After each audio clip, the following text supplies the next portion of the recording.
We've had lots of intersections since we brought it out in September. In various countries, I tend to work with ministers of finance mostly. It's been an enormous amount of interest in both what, technically is the macro and the microeconomic parts, meaning does it really cost more? There's capital available in the world to make these large investments in new infrastructure, where you have to put the money up front because basically it's going to run at zero cost once you've done that. And it's a bit tricky to figure out exactly financially how all of the operating costs you save fit together with the capital costs you put up in the first place. But the answer is when it's done right, you can actually save money on the capital side. So that's been a very, very well-attended message. And then lots of further messaging about how does policy work? Does it work? The answer is yes, it works. But in terms of the overall emissions profile, we've had so much economic growth, especially in Asia, far more than any of us expected. So it's obscured the fact that policy works and has worked both for renewables and energy efficiency and for land use, agriculture, as well as it actually has. So it's been a very good experience, and costs continue to fall, both technology costs, and then what we specialized in was looking at how to bring down the financial cost of actually putting together the money that allows these investments to go forward, which can fall much further. So it's been a reception that's better than we could have hoped for. Well, it's good to hear some positivity coming out of these talks. I mean, I guess that's critical because you've got the Green Climate Fund, and there's been so much celebration in the past week that it's passed the 10 billion mark. But when you look at actually what the other finance flows are needed and what are going on at the moment, it's tiny. It's a drop in the ocean. From your work, do you sense there is enough money out there to be leveraged by the GCF? Do you think the GCF is in a good enough position at the moment to start doing that work? There's a lot of money, but out there. There's no shortage of capital.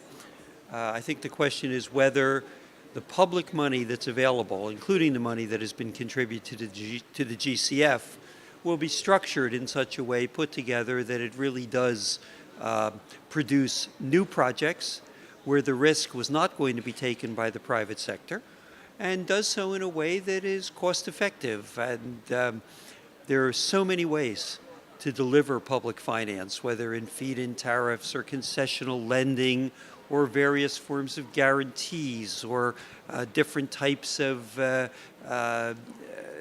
structures that will protect against particular kinds of risk or reduce the foreign exchange problems that are often very expensive. So I think it's something to be proven as to whether the GCF, as it's structured, with both its private sector facility and its government lending facilities, will be able to blend the political constitution that it has with the financial engineering to really make the best use of those resources. I certainly hope so. And we have been very active in an organization called the Global Climate Finance Lab, put together by a number of governments. And what this lab does is it actually tries to help organizations like the Green Climate Fund by crowdsourcing and then carefully developing and testing in the financial community, and then having a bit of a tournament as to see which of these ideas really has the greatest value, and bringing it to the point where you're running pilots so that it's deliverable in a form that has been carefully worked through for organizations like the Green Climate Fund or the Climate Investment Funds or multilateral funds or bilateral development assistance, to have something that actually meets the characteristics of using the public's money as well as possible and bringing in the private sector as cheaply as possible. We're getting to the point of this conference where lots of NGOs start walking around with sort of hangdog faces, and people perhaps go grey overnight, and shirts look slightly more dishevelled, and you kind of wonder what the hell is going on, and it does sort of sometimes create a kind of aura of doom. But as someone who also works in the real world, do you sense from your work, you were just telling me you've been involved in this whole process the last 20 years, do you sense in the real world and the policies that you guys are working on, there is more optimism about, A, these can work, they're financially viable, and it's not just a case of working in developed countries, they can also work in developing countries as well? Yeah, absolutely. The rate of technological change on which we can base a set of solutions that are perfectly viable in both developed and developing countries is just exploding. And it's happening in key issues like synthetic biology that will allow you to do agriculture without wasting 90% of the fertilizer and 90% of the water. And this lets you grow the productivity on the land, and in so doing reduces your demand for resources, which are often forested or in some other way have vegetation that is related to climate change. In the energy sector, the future is pretty clear. There's going to be a lot better batteries that can store power, so you can run all the wind and all the solar that you want when the wind is blowing and when the sun is shining. The difference is you don't have to use it right away. That'll be coming, and it's coming more and more quickly, whether it's in car batteries or home batteries or batteries at very large scale that will be deployed by out in the electricity system, whether at the generation level or where it's being transmitted.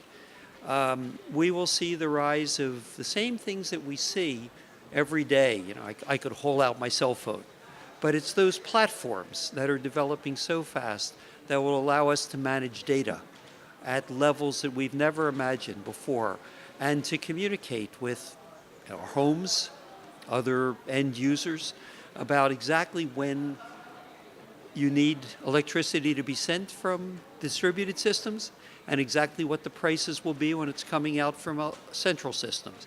And it's those types of things that are represented by Nest that Google is now developing into a real control system. That's the future of electricity. And I think the real question is not whether this is coming, but how long we take to get this done and how widely we can diffuse it quickly so that we don't have a 2-level or a 3-level world, some of which is imposing climate risk on the rest.